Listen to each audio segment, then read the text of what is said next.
رمضان أهلا بك رمضان نرقى بك رمضان عدت لنا 40 حدیث نبوی در فضیلت رمضان.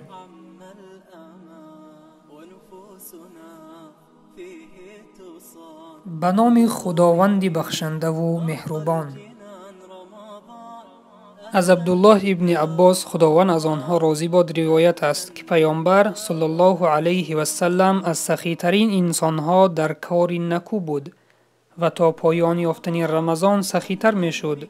در رمضان جبرئیل علیه السلام می آمد و به او قرآن می خواند و هرگاه جبرئیل علیه السلام به پیامبر صلی الله علیه و سلم ملاقات می کرد، پیامبر خدا صلی الله علیه و سلم از باد وزان دیده سخی تر می شد.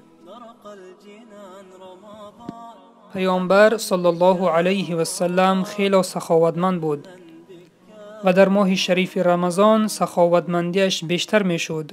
پس پیروان امت محمد صلی الله علیه و سلم باید پیروی از او نموده همیشه سخی باشند و خصوص در ماه شریف رمضان باید بیشتر به خیر و سخاوت مشغول شوند.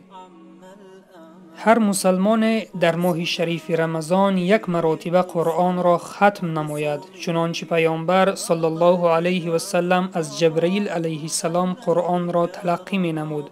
پیامبر صلی الله علیه و سلم در ماه رمضان سخی بود و سخاوتش به همه می رسید، به مانند باد وزان که به همه جا می رسد.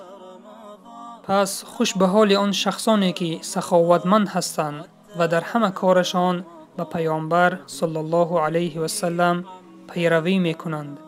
ونفوسنا فيه تصان وبصومه نرقى الجنان رمضان